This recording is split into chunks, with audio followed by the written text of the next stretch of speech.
नमस्कार दोस्तों, चलिए जानते हैं आज की ताजा और मुख्य समाचार और 50 बड़ी खबरों को सिर्फ 10 मिनट में। लेकिन उससे पहले आप इस वीडियो को कहां से देख रहे हैं, कमेंट में जरूर बताएं। हरियाणा के मुख्यमंत्री नयब सिंह सैनी ने हिसार में एक रैली के दौरान पंजाब की आम आदमी पार्टी सरकार पर जमकर निशाना साधा। उन्होंने आरोप लगाया कि एएपी ने जनता से किए वादे पूरे नहीं किए और भ्रष्टाचार भी बढ़ा है, जिससे लोग परेशान हैं। सैनी ने कहा कि पंजाब की जनता अब बदलाव चाहती है और डबल इंजन सरकार की ओर उम्मीद से देख रही है। उनके इस बयान को राजनीतिक रूप से अहम माना जा रहा है, क्योंकि इससे आने वाले समय में पंजाब की राजनीति में हलचल बढ़ सकती है। कुल मिलाकर ये बयान दोनों राज्यों की सियासत को और गरमाने वाला माना जा रहा है। भागलपुर से शिक्षा को लेकर एक निराशाजनक खबर सामने आई है। बिहार बोर्ड इंटरमीडिएट परीक्षा 2026 में इस बार भी जिले का कोई छात्र स्टेट टॉपर की सूची में जगह नहीं बना पाया। लगातार दूसरे साल ऐसा हुआ है, जिससे शिक्षा स्तर पर सवाल उठ रहे हैं। इससे पहले 2024 में एसएसवी कॉलेज की एक छात्रा ने टॉप 5 में जगह बनाई थी, लेकिन उसके बाद से भागलपुर में टॉपर्स का सूखा जारी है। अब इस स्थिति को लेकर अभिभावक और शिक्षक भी चिंतित नजर आ रहे हैं। कुल मिलाकर ये संकेत है कि जिले में शिक्षा की गुणवत्ता को और बेहतर बनाने की जरूरत है, ताकि आने वाले समय में छात्र बेहतर प्रदर्शन कर सकें। सोने और चांदी की कीमतों में हाल ही में बड़ी गिरावट देखने को मिली है, जिससे निवेशकों और आम लोगों के बीच चर्चा तेज हो गई है। ताजा आंकड़ों के अनुसार सोना करीब 1,29,000 रुपए प्रति 10 ग्राम के स्तर तक आ गया है। एक्सपर्ट्स का मानना है कि अगर यही ट्रेंड जारी रहा तो सोना आगे चलकर करीब 1,15,000 रुपए प्रति 10 ग्राम तक भी गिर सकता है। वहीं चांदी की कीमतों में भी उतार चढ़ाव जारी है और इसमें भी बदलाव की संभावना जताई जा रही है। विशेषज्ञों के अनुसार ये गिरावट वैश्विक बाजार और मांग में बदलाव के कारण हो रही है। कुल मिलाकर निवेश करने वालों के लिए ये समय सोच समझकर फैसला लेने का है, क्योंकि आगे भी कीमतों में उतार चढ़ाव जारी रह सकता है। हरियाणा में पंचायती जमीन को लेकर एक बड़ा फैसला लिया गया है। अब सरकार ने ऐसे नए नियम लागू करने की तैयारी की है, जिनके तहत ग्राम पंचायत की जमीन पर निजी परियोजनाओं के लिए रास्ता बनाया जा सकेगा, लेकिन इसके लिए कड़ी शर्तें रखी गई हैं। किसी भी प्रस्ताव को मंजूरी देने के लिए पंचायत के 3/4 सदस्यों और ग्राम सभा में मौजूद 2/3 लोगों की सहमति जरूरी होगी। सरकार का कहना है कि इससे विकास कार्यों को गति मिलेगी, लेकिन साथ ही स्थानीय लोगों की भागीदारी और अधिकार भी सुरक्षित रहेंगे। कुल मिलाकर ये कदम विकास और पारदर्शिता के बीच संतुलन बनाने की दिशा में अहम माना जा रहा है। हरियाणा में आज अहम मंत्रिमंडल बैठक होने जा रही है, जिसकी अध्यक्षता मुख्यमंत्री नयब सिंह सैनी करेंगे। इस बैठक में 1 दर्जन से ज्यादा महत्वपूर्ण प्रस्तावों पर चर्चा के बाद मुहर लगने की संभावना है। इनमें स्वास्थ्य से जुड़े फैसले, हुड्डा के पेनल रेंट का मुद्दा और कई प्रशासनिक बदलाव शामिल हैं। साथ ही अतिरिक्त जिला एवं सत्र न्यायाधीश भर्ती नियमों में संशोधन, फार्मासिस्ट भर्ती के कोटा में बदलाव और पंजाब कोर्ट्स एक्ट में सुधार जैसे अहम प्रस्ताव भी एजेंडे में हैं। माना जा रहा है कि इन फैसलों से प्रशासनिक व्यवस्था और स्वास्थ्य सेवाओं में सुधार आएगा। कुल मिलाकर ये बैठक राज्य की नीतियों में बड़े बदलाव लाने वाली साबित हो सकती है।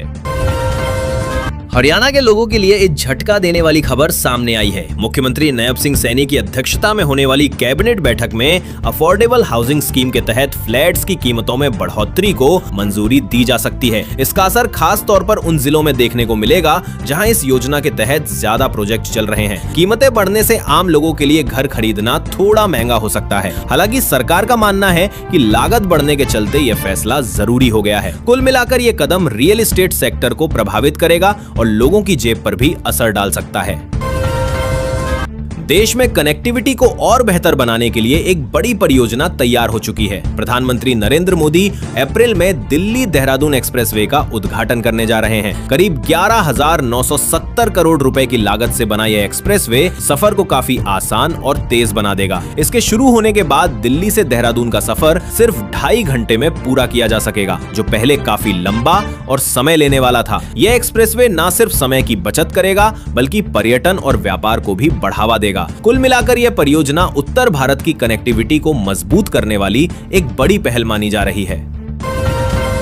दिल्ली बजट 2026 में शिक्षा और युवाओं को खास प्राथमिकता दी गई है। सरकार ने छात्रों के लिए कई नई योजनाओं का ऐलान किया है, जिससे पढ़ाई और सुविधाएं दोनों बेहतर होंगी। ITI में AI की पढ़ाई के लिए सेंटर ऑफ एक्सीलेंस बनाए जाएंगे ताकि छात्र आधुनिक तकनीक सीख सकें। इसके साथ ही स्कूलों में स्मार्ट क्लासेस, स्पोर्ट्स हॉस्टल और बेहतर खेल सुविधाओं पर भी जोर दिया गया है। 9वीं की छात्राओं को साइकिल और मेधावी छात्रों को लैपटॉप देने की योजना भी शामिल है। कुल मिलाकर यह बजट छात्रों को बेहतर शिक्षा, नई तकनीक और आगे बढ़ने के ज्यादा अवसर देने की दिशा में एक बड़ा कदम माना जा रहा है। मथुरा से एक बड़ा घोटाला सामने आया है, जिसने सरकारी योजनाओं की पारदर्शिता पर सवाल खड़े कर दिए हैं। प्रधानमंत्री किसान सम्मान निधि योजना में जांच के दौरान करीब 75,735 फर्जी लाभार्थी पाए गए, जिन्होंने लगभग 61 करोड़ रुपए की राशि गलत तरीके से हासिल कर ली। यह खुलासा फार्मर रजिस्ट्री अभियान के तहत हुई जांच में हुआ है। अब कृषि विभाग ने सख्त कार्रवाई शुरू करते हुए इन अपात्र लोगों को रिकवरी नोटिस भेजने का फैसला लिया है और उनके नाम लाभार्थी सूची से स्थायी रूप से हटाए जाएंगे। कुल मिलाकर सरकार अब इस तरह की गड़बड़ियों पर लगाम लगाने और योजना का लाभ सही किसानों तक पहुंचाने के लिए कड़ा रुख अपना रही है।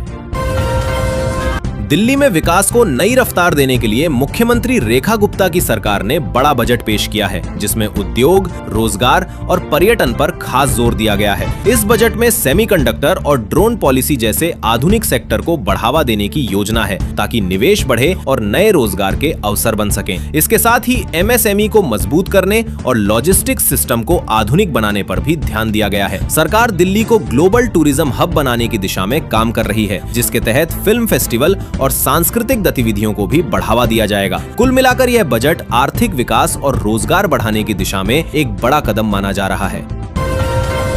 हिमाचल प्रदेश के सुजानपुर में पहली बार होने जा रहे एयर शो को लेकर तैयारियां तेज हो गई हैं। भारतीय वायुसेना की सूर्य किरण टीम के 4 विमानों ने पहले ही क्षेत्र की मैपिंग कर ली है, ताकि कार्यक्रम सुरक्षित और सफल तरीके से आयोजित हो सके। ये 2 दिवसीय एयर शो बुधवार से शुरू होगा, जिसमें कुल 9 विमान आसमान में शानदार एरोबेटिक करतब दिखाएंगे। इस भव्य आयोजन को देखने के लिए बड़ी संख्या में लोगों के पहुँचने की उम्मीद है। खास बात यह है कि इस मौके पर मुख्यमंत्री भी शामिल होंगे। कुल मिलाकर ये एयर शो रोमांच और देशभक्ति से भरा एक खास अनुभव देने वाला है, जो क्षेत्र के लिए ऐतिहासिक साबित हो सकता है।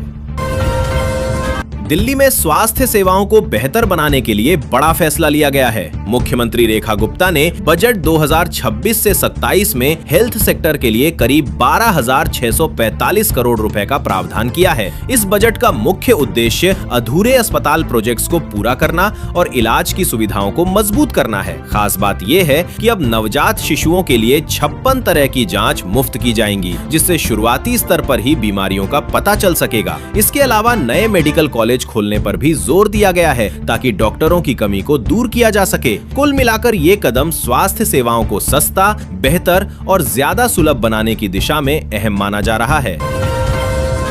कानपुर से एक चौंकाने वाली खबर सामने आई है, जहां कारोबारी महफूज अलम को लेकर संदिग्ध फंडिंग का मामला सामने आया है। जांच में पता चला है कि उनके और उनके परिवार से जुड़े करीब 68 बैंक खातों में पिछले 2 साल में 470 अलग अलग फर्मों से लगभग 1,600 करोड़ रुपए का लेन देन हुआ है। इतनी बड़ी रकम और लेन देन के तरीके को देखते हुए एजेंसियों को आतंकी फंडिंग की आशंका हो रही है। अब मामले की गहराई से जाँच की जा रही है, ताकि पैसों के स्रोत और इस्तेमाल का पता लगाया जा सके। कुल मिलाकर ये मामला सुरक्षा एजेंसियों के लिए गंभीर चिंता का विषय बन गया है।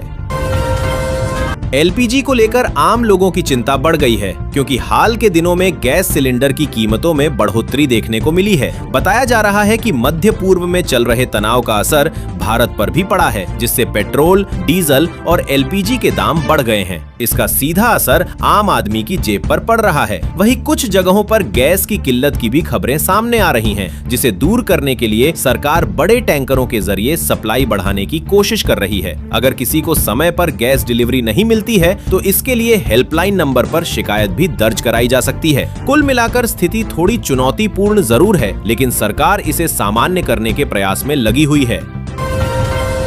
उत्तर प्रदेश में महिलाओं ने पिंक रिवॉल्यूशन के जरिए एक बड़ी सफलता हासिल की है। मुख्यमंत्री योगी आदित्यनाथ के विजन के तहत ग्रामीण महिलाएं अब दूध के कारोबार में तेजी से आगे बढ़ रही हैं। राज्य के 31 जिलों में महिलाएं मिलकर हर साल करीब 5,000 करोड़ रुपए का व्यवसाय कर रही हैं और रोजाना लगभग 10 लाख लीटर दूध का उत्पादन हो रहा है। स्वयं सहायता समूहों के जरिए महिलाएं अब आत्मनिर्भर बन रही हैं और गांवों की अर्थव्यवस्था को मजबूत कर रही हैं। इससे पलायन भी कम हो रहा है। कुल मिलाकर ये पहल महिलाओं को रोजगार देने और उन्हें सशक्त बनाने की दिशा में एक बड़ा कदम साबित हो रही है।